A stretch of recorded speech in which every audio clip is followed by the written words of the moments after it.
Okay, this is a crazy lick. I've always been a big Jimmy Herring fan, and I haven't really transcribed much of him, but I've always loved his ability to kind of do more of like the rock pentatonic kind of stuff, and then suddenly just weave in this crazy out, line that just sounds so wild, and then bring it back into more of the rock bluesy pentatonic kind of stuff. And I've never really investigated what he's doing when he's doing a lot of that stuff, but this line gave me some more insight into some of the stuff I think that he might do to get in and out of that kind of stuff. So this was there were some interesting findings in this line. So this is over like a D minor. He's just playing over like a D minor vamp. This is from a live video of him with Aquarium Rescue Unit, and I'll include the link in the comments with the timestamp. So we start up on our 13th fret of the second string, and you hammer on to 15.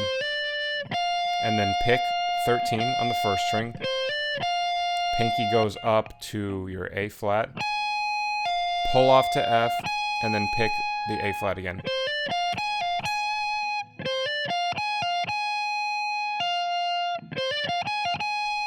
And then pull back off to the F.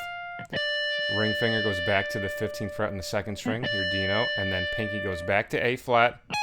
Pull off to F, and then ring finger on the 15th fret of the second string, pull off to 13, and then 13 also on the first string. And then after you hit that 13th fret on the first string, I'm sliding my pointer finger down. And then ring finger is going to go to the 15th fret on the second string, pull off to the middle finger, and then pointer finger back to the 12th fret on the first string. So this is like the closest resemblance to D minor in this line.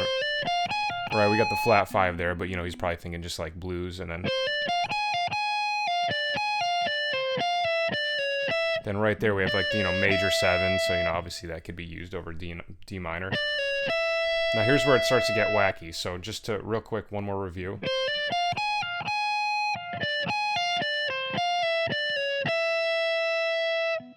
Then from there, I've definitely heard him play this pattern before. So that is like a chromatic type of thing. It's your ring finger up on 15 on the first string, and then pick 13, hammer on to 14 with your middle finger. Then pointer finger is going to go down to 12, pull off to 11. So even right there, that's a cool.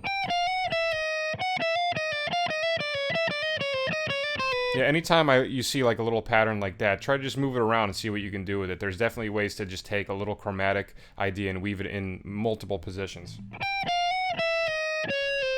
So after we end with that slide, then on the second string, I'm going to put my ring finger on 14, pull off to 13 with your middle finger, and then pointer finger goes back to 11 on the first string. So like I said, just try to move that around.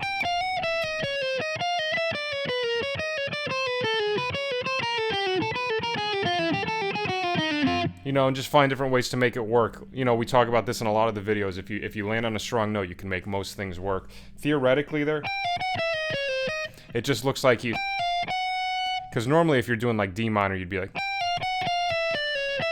right? It seems like he just took, and then he just took the second half of the pattern and moved it down a half step. So that is a really cool little idea on how to get something to sound out. Maybe take a pattern that you would normally do and just take the second half of the pattern and move it down a half step. Like a pretty easy example of that is like if you do like D minor pentatonic stuff, like a pattern like that, take like every other, piece of that pattern, move it down a half step. Or something like that.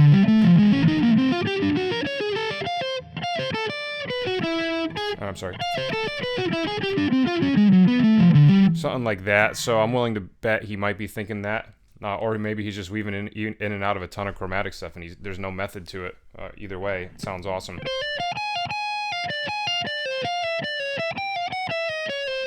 All right, now from here, the ring finger is going to go to the 15th fret on the second string, and then pick 15, 14, pull off to 13, and then you do 15 on the third string with your ring finger, and then this part, little almost bebop-y kind of sound. Pointer finger is on 12 on the second string. Hammer onto 14 and then pull back off. And then slide down a half step to your 11th fret. And then ring finger will go to 13 on the second string, on the third string. And then from there, we're back in like our D minor position, pointer finger on the 10th fret. So up to there we have.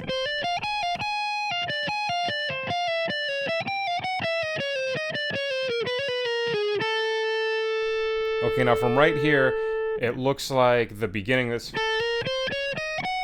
It looks like it's A, half hold diminished. I definitely hear a lot of half hold diminished a lot of times when he's soloing, and this is a trick that you can use. So basically, just think of it like this. If you're in the key of D minor, the 5 chord would be A7, right? So like if you're thinking over like an A7 flat 9 chord or something like that, you can do A, half hold diminished. So you can just think that over just regular D minor, and it'll give you a nice outside sound. Right? So what he's doing there is pointer finger on 10, slide the pointer finger up to 11, and then ring finger on 13, pinky on 14. I like this sound. And then pointer finger on 11 on the first string, put your pinky up on 14, and then slide it up to 15.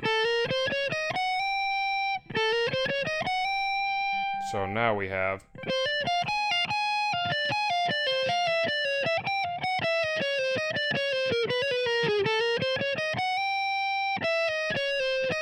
And then from there, pointer finger on 12, slide down to 11, and then ring finger on 14 on the second string, pull off to 13. On 14, pull off to 13, pick 11 back on the first string. Okay. And then actually slide it back down to D. So. And then, after you slide to the D, your pinky goes back to 14 on the second string, pull off to 13,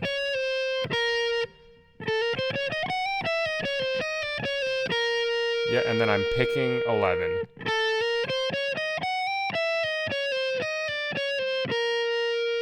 So even that, sorry.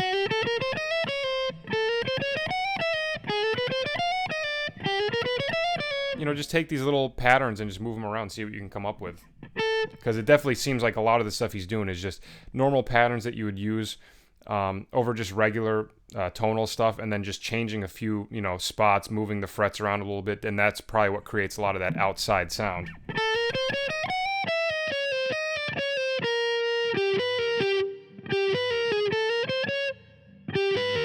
And then from there, your middle finger is on G on the third string. And then middle finger goes to B on the second string. Pull off to the 11th fret with your pointer finger. And then ring finger goes back to 13 on the third string. And then he does that little A half hold diminished thing again. The A on the second string. Slide the pointer finger up. And then ring finger on the 13th fret, pinky on the 14th fret. And then it ends with a D minor thing. So D, like D Dorian or whatever you want to think. D, just, you know, pentatonic with a 9 added. So then it's pointer finger on D. We're just in D minor position from this point on. D, then pinky on F, pull off to E. And then pinky on C on the second string.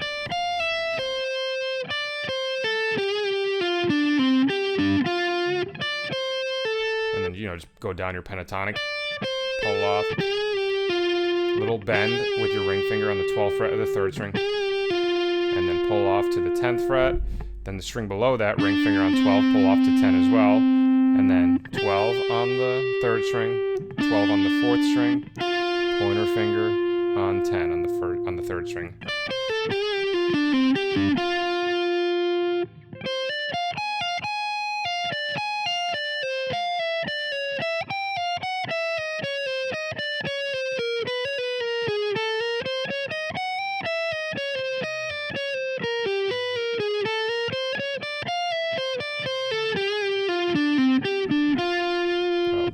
slow.